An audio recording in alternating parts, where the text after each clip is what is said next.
ओम श्री गुरुवे नमः। प्रणाम भगवान। मैं अमृत का सागर, ब्रह्म विद्या का अद्भुत ग्रंथ, परम पूज्य स्वामी निरंजन देव जी महाराज का। और आज का टॉपिक है भगवान पराभक्ति। हे आत्मन, यदि यह बात संसार के सभी मनुष्यों के ध्यान में आ जाए कि ईश्वर जड़ चेतन चराचर में समान है, वही चलाने वाला है और वही चलने वाला है, तो मानव समाज का दृष्टिकोण इतना उदार, सरल एवं प्रेमी हो जाएगा कि भाषा, प्रांत, धर्म, मजहब, संप्रदाय का पक्ष लेकर अदृश्य निराकार परमात्मा के साकार रूप मनुष्य, पशु, पक्षी, जल जीवों की हत्या, लूट एवं तिरस्कार नहीं कर सकेगा, क्योंकि यह 84 लाख योनियां सब ब्रह्म के ही रूप हैं। वासुदेव सर्वम इति, हर व्यापक सर्वत्र समाना। जड़ चेतन जग जीव यत सकल राम मैं जानी, सातब मोहे सम जग लेखा। सिया राम मैं सब जग जानी, विश्वरूप रघुवंश मणि। मनुज बास सचराचर रूप राम भगवान। राम उमा सब अंतर्यामी, अस प्रभु हृदय अछत अविकारी।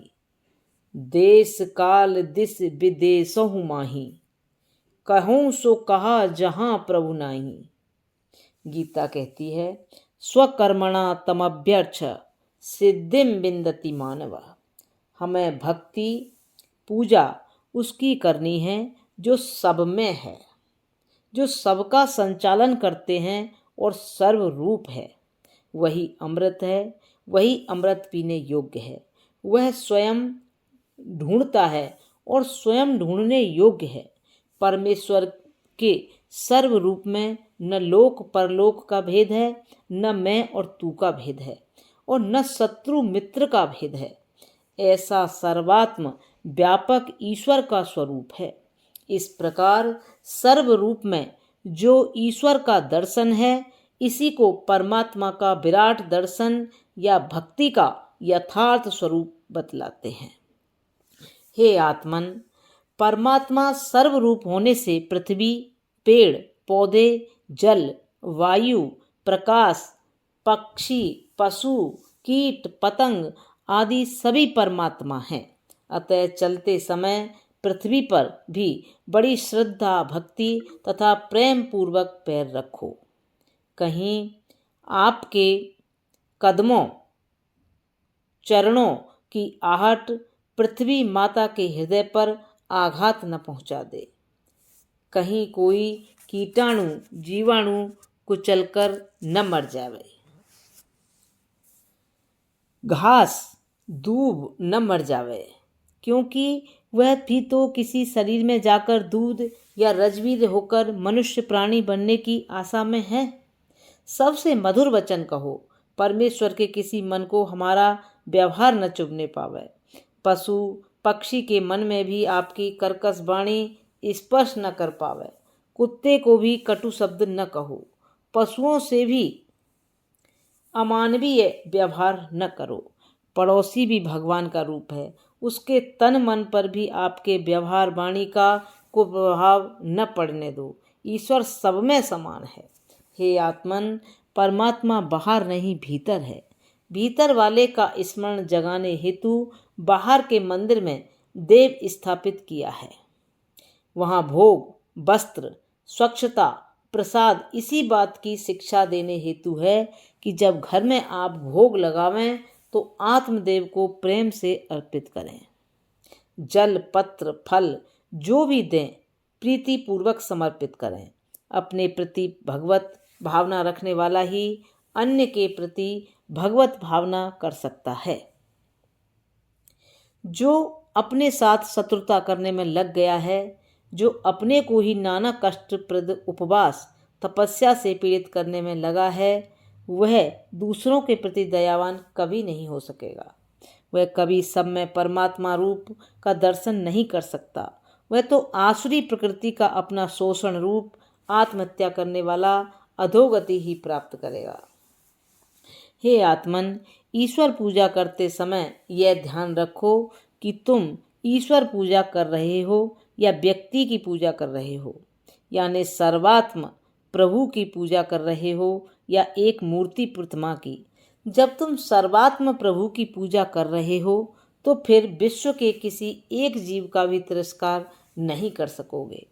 फिर तो एक चींटी, चिड़िया, पशु, भिखारी, नौकर, पत्नी सभी परमात्मा हैं। जिसका तिरस्कार करते हो उसके शरीर का तो तिरस्कार नहीं होता, बल्कि जिस शरीर से तिरस्कार निकल रहा है उसी तिरस्कारकर्ता का ही तिरस्कार सम्मुख व्यक्ति में स्वयं से होता है, क्योंकि एक ही आत्मा दोनों में विद्यमान है। इसलिए अपने को मन, वचन, कर्म से सभी प्राणियों के लिए सरलता, दया, क्षमा, प्रेम, सहयोग रखना ही भक्ति है।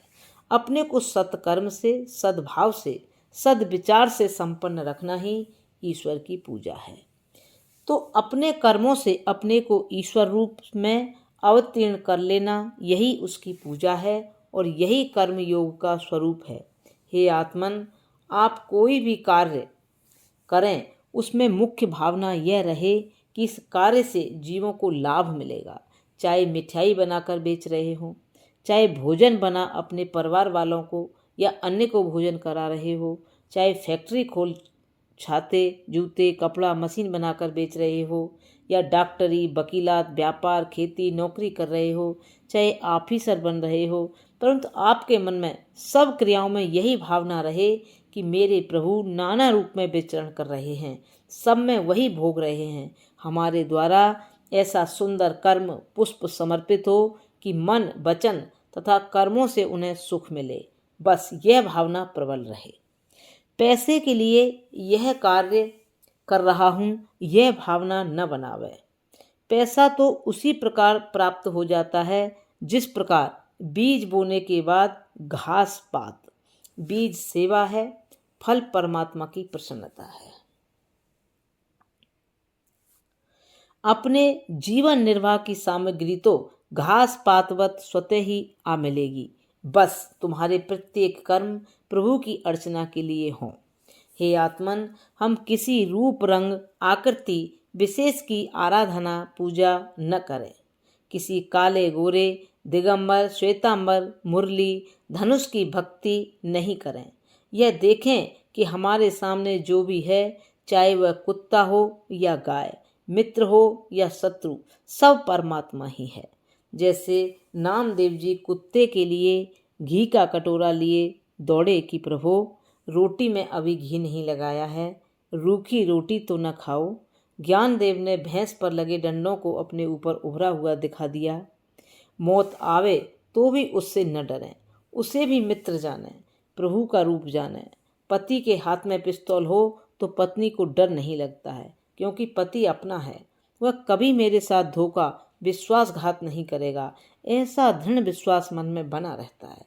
इसी प्रकार परमात्मा के हाथ में मौत का फंदा हो तो डर नहीं लगना चाहिए, क्योंकि वह अपना प्रियतम है, पति से ज़्यादा भरोसेमंद है, सुहृदय है, बिन हेतु स्नेही है।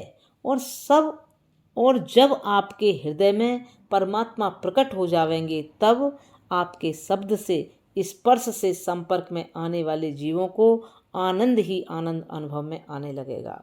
जब आपके चारों ओर रहने वाले व्यक्ति, पशु, पक्षी निर्भय तथा प्रेम में विभोर हो जावें, तभी आपके द्वारा ईश्वर भक्ति हुई जानना। जब आपके चारों ओर रहने वाले व्यक्ति, पशु, पक्षी निर्भय तथा प्रेम में विभोर हो जावें, तभी आपके द्वारा ईश्वर भक्ति हुई जानना। प्रेम कुआं है, जितना निकालो बहाओ उतना फिर ताज़ा हो भर जाता है। नए नए स्रोत फूट पड़ते हैं। प्रेम बांटने से बढ़ता है, अतः कृपणता न करें। जो बोओगे बांटोगे, वही काटोगे, पाएंगे वही मिलेगा। सर्वतः पाणिपादम तत् सर्वतो अक्षिशिरो मुखम सर्वतः श्रुतिमल्लोके सर्वम आवृत्य तिष्ठति। गीता 13:13। सबको भोजन देना ही ईश्वर को खिलाना है। ईश्वर अपने लिए थाली लगवाकर मेज चौकी पर बैठ अलग से भोजन नहीं करता। आप जो दूसरों को खिलाते हैं वही ईश्वर को भोग लगाना है।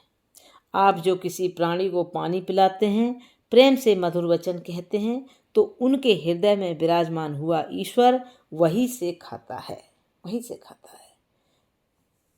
इस प्रकार की सेवा, व्यवहार, वचन तथा भावना से ईश्वर रोज आपके यहाँ से भोजन, प्रार्थना, भक्ति, सेवा, पूजा ग्रहण करता है।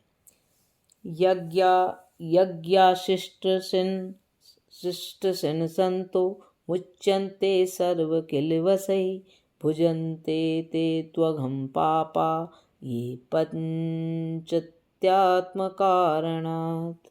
गीता 3:13। जो दूसरों को तृप्त करके बचे हुए अन्न को अपने क्षुधा निवृत्ति हेतु ग्रहण करते हैं, वह अमृत को पान करने वाला सब पापों से मुक्त हो जाता है।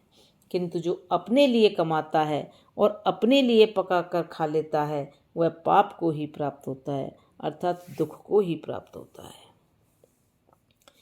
यज्ञ का अर्थ दूसरों का उपकार करना है।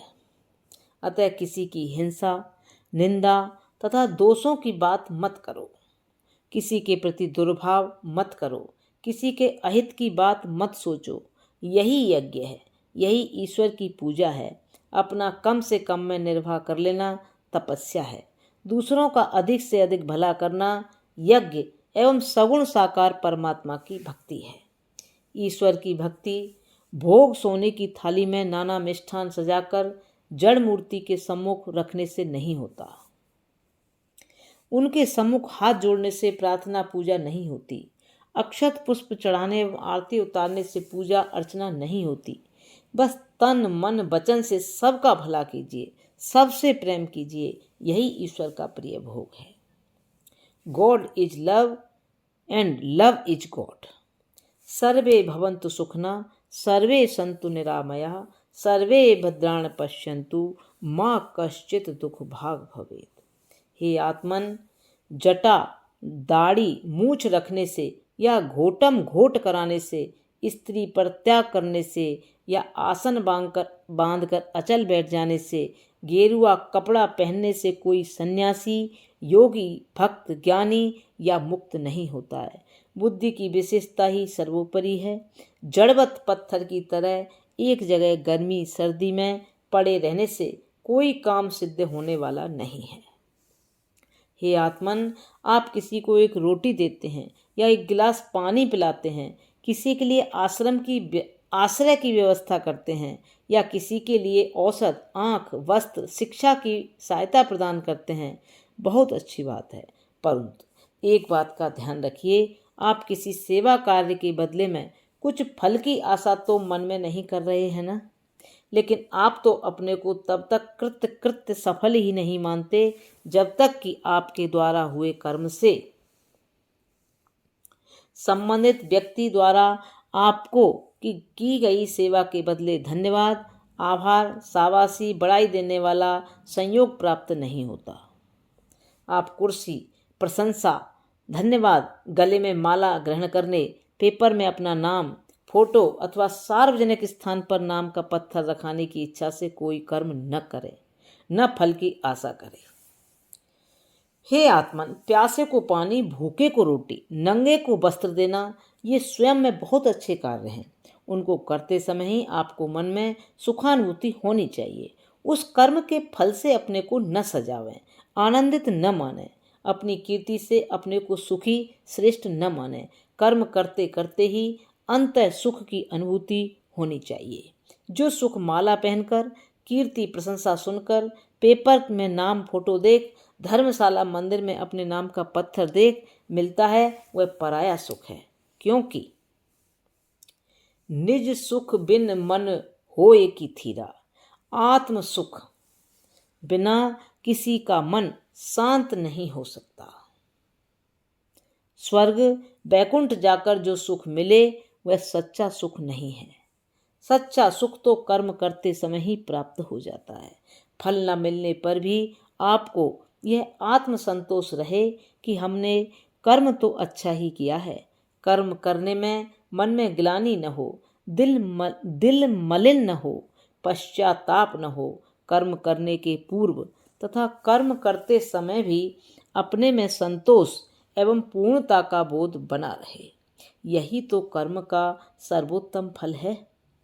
हे आत्मन, जो फल का आश्रय लिए बिना कर्म करता है वह सन्यासी है।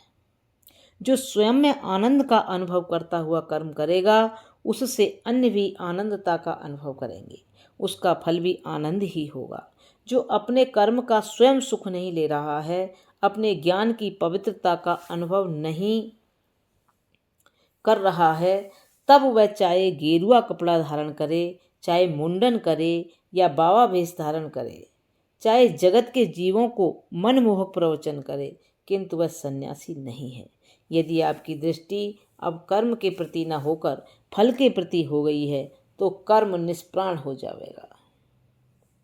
फलासक्ति कर्म में तन्मयता नहीं लाने देगी। वह कर्म में दृष्टि नहीं करेगा, बल्कि उससे मिलने वाले फल पर उसकी पैनी दृष्टि रहेगी। यदि आप अच्छा कार्य कर रहे हैं तो अच्छा कार्य स्वयं में एक फल है। अच्छा काम सत्य है, चित्त है एवं आनंद है, अर्थात अच्छा काम करना सच्चिदानंद ब्रह्म है। ददामि बुद्धि योगम तम येन मामुपयान्ति ते। भगवान कहते हैं, मैं बुद्धि योग देता हूँ। तो इन वचनों से यह सिद्ध होता है कि भगवान बुद्धि योग से मिल जाते हैं और भगवान कर्म सेवा भक्ति से प्रसन्न होकर बुद्धि योग देते हैं। संसार में भारतीय हिंदू संस्कृति में जो स्थान बुद्धि को दिया है, उतना किसी मजहब में बुद्धि का इतना आदर नहीं किया गया है। अन्य सभी धर्म, चाहे वे मुस्लिम हो या क्रिश्चियन, जैन हो या बौद्ध या सिख, सब हों, वे विश्वास की प्रधानता से चलते हैं। हे आत्मन, जो मजहब किसी एक व्यक्ति के द्वारा चलाया जाता है वह व्यक्ति के प्रति विश्वास करने के लिए बाध्य करता है, किंतु सनातन वैदिक धर्म एक व्यक्ति के प्रति विश्वास करने को बाध्य नहीं करता। वह सच्चे ज्ञान के प्रति विश्वास करने के लिए प्रेरित करता है। किसी भी वेद, उपनिषद, स्रोत सूत्र, कल्प सूत्र, धर्म सूत्र, स्मृति, तंत्र, मंत्र, पुराणों में हिंदू शब्द का प्रयोग कहीं भी नहीं हुआ है। हमारा धर्म किसी एक देश, जाति, व्यक्ति, राष्ट्र का नहीं बल्कि मनुष्य मात्र के लिए है। समस्त पृथ्वी का धर्म है। पृथ्वी मेरी माता, ऐसा कहा भी जाता है। हे आत्मन, दूसरे किसी मजहब में ऐसा नहीं माना है कि परमात्मा केवल जानने मात्र से मिल जाएगा। ज्ञात्वा माम शांति मृक्षति। मजहबी लोग अपने पीछे चलने को, अपने पास आने वाले को अपनी बात मानने पर शांति दिलाने का भरोसा दिलाते हैं, किंतु कृष्ण दूसरी ही बात कहते हैं कि मुझ आत्मा को जान लो, तुम्हें शांति मिल जाएगी। ईश्वर ने अपने रहने के लिए कोई मकान नहीं बनाया। जितने भी अंतःकरण हैं सब ईश्वर के मकान हैं। जितने भी कण हैं वे ईश्वर के आभास हैं। जितने भी क्षण हैं उनमें ईश्वर ही चमचमा रहा है, चहचहा रहा है। प्रत्येक क्षण ईश्वर का प्रकाश है, प्रत्येक कण ईश्वर का आविर्भाव है, प्रत्येक मन ईश्वर का निवास स्थान है। सब में ऐसी परमात्मा भावना ही ईश्वर की सच्ची पूजा, भक्ति एवं दर्शन है। हे आत्मन, यदि आप सच्चे वेदांती भक्त बनना चाहते हैं तो दीन, दुखी, शोकाकुलों को सांत्वना दें। उनमें परमात्मा का दर्शन करते हुए उनसे निष्कपट व्यवहार, सेवा एवं प्रेम करें। बीमारों एवं गरीबों की सेवा, शुश्रूषा करने के लिए प्रयास करो एवं अन्य लोगों में भी भावना जगाओ। यही सच्चा भक्ति प्रचार है। मानवता की सेवा किए बिना कोई सर्वंतर्यामी, घटघट व्यापी परमात्मा को प्रसन्न नहीं कर सकता है। किसी रोगी के पैर दबाओ, सेवा करो तो समझो मेरे प्रभु के विराट सगुण परमात्मा के पैर दबा रहा हूँ। पशुओं को भी कठोर शब्दों से न ललकारो, उन्हें भी प्रेम करो। अपने पड़ोसियों से प्रेम करो, सेवा करो, अपने लिए जो अधिक पसंद हो उसे दूसरों को आनंद और स्वेच्छा से दो। जो बोओगे वही तो काट सकेंगे। सबके प्रति दयालु रहो, किसी की भावना को चोट मत पहुंचाओ, क्योंकि आपके प्रभु सभी के मन मंदिर में निवास करते हैं। जहाँ जहाँ जब जब जो जो आप कार्य किसी के साथ करते हैं, आपकी जहाँ दृष्टि पड़ती है उसी में छुप वहाँ से आपकी आंख में आंख डाल परमात्मा निहारता रहता है। तभी तो कहा है, राम झरोके बैठकर सबका मुजरा ले, जैसी जाकी चाकरी वैसा ही फल दे। संन्यास ले एकांत जंगल में गुफा में बैठ ध्यान करने की अपेक्षा घर गृहस्थ एवं भीड़ के बीच रहकर सब में एक परमात्मा को देखना ही एकांत साधना करना सर्वोत्तम भक्ति है। ज्ञानी ही आदर्श कर्मयोगी होता है, वही सच्चा निष्काम कर्म कर सकता है। कर्म चाहे कितना ही सुंदर हो, किंतु बिना ज्ञान संसार बंधन का ही कारण होगा, मोक्ष का नहीं। भक्ते स्तुतया पराकाष्ठा सैव ज्ञानम प्रकीर्तितम। देवी भागवत पुराण। हे आत्मन, भक्ति का चरम फल ज्ञान है। सकाम कर्म जीव को बंधन में डाल जन्म मरण चक्र में फंसाने वाला है एवं अधोगति दिलाने वाला है। अतः निष्काम कर्म ही करें। निष्काम कर्म करने वाले का मन निर्मल होता है, जो परमात्मा की यथार्थ भक्ति करने का अधिकारी बनता है। यथार्थ भक्ति करने वाला ही ज्ञान को प्राप्त कर मुक्ति प्राप्त करता है। निर्मल मन जन सो मोहि पावा, मोहि कपट छल छेद्र न भावा। मच्चित्ता मदगत प्राणा, बोधयन्तः परस्परम, कथयन्तश्च माम नित्यम, तुष्यन्ति च रमन्ति च। गीता 10:9। तेषां सततयुक्तानां भजतां प्रीतिपूर्वकं, ददामि बुद्धियोगं तं येन मामुपयान्ति ते। गीता 10:10। निरंतर प्राणी मात्र में भगवत बुद्धि करने वाला एवं जीव सेवा में ही अपने तन मन धन को लगाने वाला, निरंतर संतुष्ट रहने वाला भक्त परमात्मा भाव में ही रमण करता है। उस निरंतर परमात्मा परायण भक्त को, जो सब जीवों में मेरा वास जान सबसे प्रीति पूर्वक व्यवहार करता है, उस भक्त को किसी सद्गुरु रूप से मैं तत्वज्ञान रूप योग देता हूँ, जिससे वह परम धाम को प्राप्त होता है, जहाँ जाकर उसे पुनर्जन्म नहीं होता है। हे आत्मन, धर्मशाला बनाना, कुआं खुदवाना, पक्षी को अन्न देना, पशुओं को घास, चींटी को आटा, कुत्ते को रोटी, भूखे को भोजन, नग्न को वस्त्र, रोगी को औषध देना, यह सब कर्म अपने में अच्छे हैं, लोक कल्याण के लिए उपयोगी हैं। किंतु जब तक आप आत्मज्ञान प्राप्त नहीं करेंगे तब तक कल्याण नहीं है। आत्मा को जाने बिना कोई वह क्रियाओं को करने से धार्मिक नहीं बन सकता। राम नाम की चादर ओढ़ने, तिलक, माला, चोटी, जनेऊ, गेरुआ वस्त्र, दाढ़ी, मूछ धारण से धार्मिकता का कोई संबंध नहीं है। प्रणाम भगवान। अब यहाँ से आगे कर लेंगे। ओम शांति शांति शांति।